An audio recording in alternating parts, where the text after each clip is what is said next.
আমার বিরিয়ানি নাকি অনেক পারফেক্ট হয়, তো পারফেক্টভাবে বিরিয়ানি রান্নার প্রসেসটা আজকে হাতে কলমে শিখিয়ে দিব।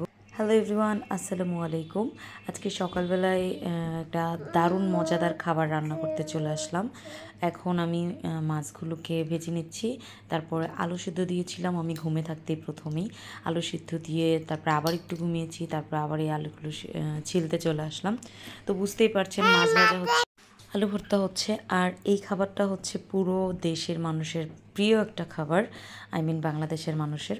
তো কি করছি দেখে বুঝতে পারবেন যে আমি আজকে কি খাবো। তো আলুগুলো সেদ্ধ করে পেঁয়াজ কুচি করে নিলাম, কাঁচামরিচ কুচি করে নিলাম। তারপর পেঁয়াজ কাঁচামরিচগুলো একটু মুথে অর্ধেক ডিমের জন্য রেখে দিলাম, আর অর্ধেক আলু ভর্তায় দিয়ে দিলাম। আর আলু ভর্তাটা শুকনো মরিচ দিয়ে আমার অনেক বেশি ভালো লাগে, কিন্তু জুয়ারের বাবা আবার শুকনো মরিচের ভর্তাটা খেতে চায় না। ও এমনিতে একটু হেলথ সচেতন মানুষ। তো এখানে আলু ভর্তাটা করে নিলাম 3টা, আমার জয়ের বাবার জন্য। তারপর মাছ ভাজাটা উঠিয়ে রাখলাম, তারপর ডিম ভাজা। নিশ্চয়ই বুঝতেই পারছেন আমি কি খাবো। আমি হচ্ছে জাতীয় খাবার খাবো, পান্তা ভাত দিয়ে ডিম ভাজা, আলু ভর্তা, মাছ ভাজা হলে আর কোনো কিছুর দরকারই পড়ে না। পান্তা ভাত দিয়ে কিন্তু বড়াও জমে যায়, ডালের বড়া। আর কে পান্তা ভাত দিয়ে খেতে ভালো লাগে অবশ্যই কমেন্টে জানাবেন। আর আমি কিন্তু করলা ভাজি দিয়েও পান্তা ভাত দিয়ে আমার অনেক মজা লাগে। ছোটোবেলা আম্মু করলা ভাজি করতো, পান্তা ভাত দিয়ে খুব মজা করে খেতাম। তারপরে এই যে মহারাজাদের নাস্তা দিয়ে দিলাম। আব্বু সিঙ্গারা এনেছে, আর ওরা প্রথমেই সিঙ্গারা হাতে নিয়ে বসে আছে। তারপরে আমি সেরেলাক দিলাম, সিঙ্গারা নামাবে না, সিঙ্গারা হাতে নিয়েই খাওয়া শুরু করেছে সেরেলাক। তারপরে চলে আসলাম বিরিয়ানি রান্না করতে। প্রথমে দিয়ে দিলাম মাংসের মশলা শুকনোটা, তারপরে দিলাম দারুচিনি গুঁড়ো, তারপরে এখন দিয়ে দিচ্ছি বিরিয়ানির মশলা। প্রথমে আর কি শুকনো মশলাটা মিশিয়ে নিলাম, তারপরে লবণ, তারপরে দিয়ে দিলাম তেল পরিমাণ মতো। তারপরে এখন একটু মেখে নিব, তারপর দিয়ে দিব ভেজা মশলাগুলো। এখানে আদা বাটা, জিরে বাটা, আর হচ্ছে আমি দিয়েছি মাংসের মশলা, আর এই যে বাদাম বাটা, এগুলোকে দিয়ে এখন আবার আর একটু ভালোভাবে মেখে নিব। এখন এই প্যানটাকে আমি চুলায় বসিয়ে দিব, আর এইভাবে এই প্যানে রান্না করলে অনেক বেশি মজা হয়। তারপর চলে আসলাম ওদের সাথে দুষ্টুমি করতে, ওদের সাথে বকবক না করলে আবার ভালো লাগে না। আর জারিফ তো আছে, ঘুম থেকে বলো হ্যাঁ।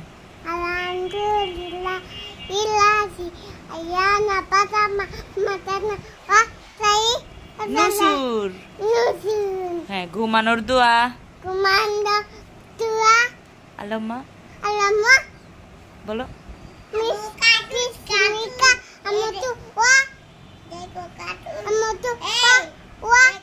আহিয়া গোসলের দোয়া বলো। নাওয়াই নাওয়াই বলো।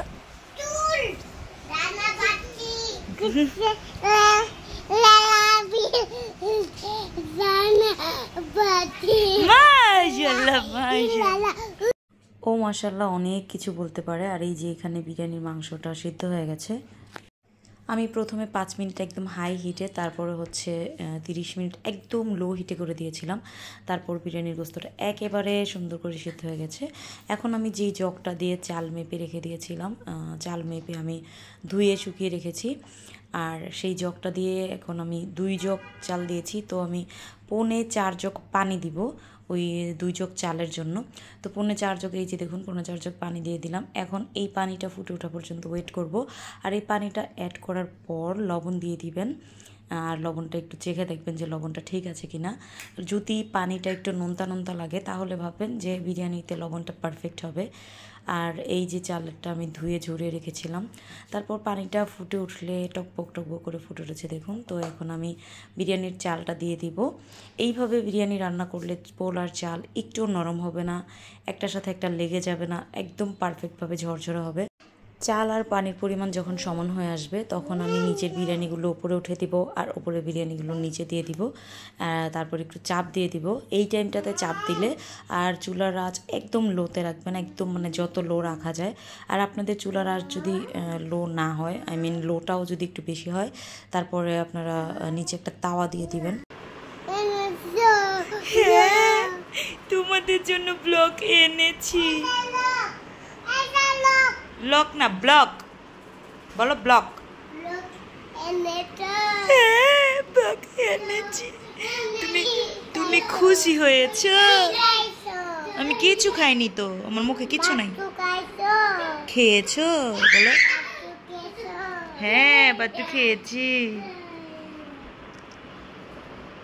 কোথায় যায় বকা দিয়েছে কে বকা দিয়েছে জুয়েরে দেখছ ডাকো ডাকো ডাকো ডাকো ডাকো মা ডাকো ডাকো সুন্দর করে বলো আসো বলো ওই তোমাকে ডাকতেছে যাবেন আমরা আজকে কি রান্না করেছি না বিরিয়ানি রান্না করেছি হ্যাঁ এই নুডলস তো নয়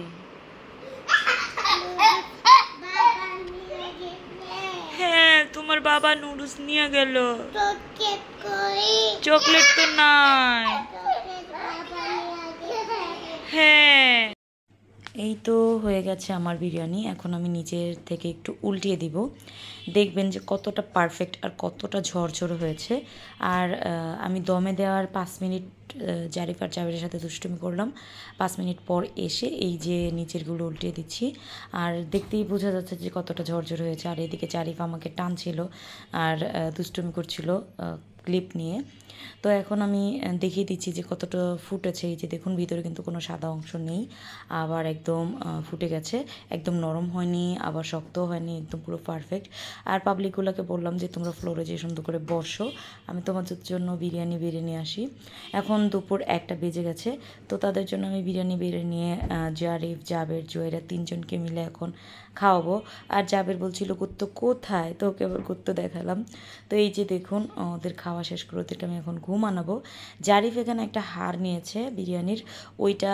হাতেই রেখেছে ওইটা ফেলবে না ওইটা একটু একটু একটু একটু করে কামড়ে কামড়ে করকরাগুলো খাচ্ছে ছোটোবেলায় যেরকম করে আমরা খেতাম হাঁটুর যে মাংস ওখানে হাড় ওখানে একটু করকরা থাকে তো আমরা কামড়ে কামড়ে চেঁচে চেঁচে খেতাম ওইটাই জারিফ খাচ্ছিল আমি কোনোভাবেই তার কাছ থেকে এটা নিতেই পারছি না ও ঘুমাবে আর এটা খাবে তারপর চলে আসলাম পার্সেল রেডি করতে আজকে 5 কেজি তাল মিষ্টির অর্ডার ছিল এবং 4 কেজি সেরেলাকের অর্ডার ছিল তো তাল মিষ্টিগুলো সেরেলাকগুলো সবগুলো দিয়ে দিলাম আর তাল মিষ্টির কাস্টমারগুলো সবগুলো হচ্ছে আমার রিপিট কাস্টমার একজনে 2টা করে অর্ডার করেছে খাওয়ার পর তো পার্সেলগুলো রেখে দিলাম আর আজকে দুঃখের ব্যাপার হচ্ছে শুক্রবার ছিল এর জন্য পার্সেল নেয় নাই তো এই পার্সেলগুলো আবার শনিবার যাবে তো যারা যারা অর্ডারটা করেছেন তারা প্লিজ একদিন একটু ওয়েট করবেন কারণ ওরা শুক্রবারে আজকে কেন জানে পার্সেল নেয় নাই তো যাই হোক আমি আবার একটু কাজ করে ফেলেছি এতগুলো আটা আর ময়দা গুলিয়ে ফেলেছি তুলি আপার জন্য আমি ভেবেছি তুলি আপা আসবে তো আমি ভাবলাম যে ওনাকে বলবো রুটি মেকারটা নিয়ে আসতে পরে দেখে ওনার রুটি মেকারটা নাকি সেল করে দিয়েছে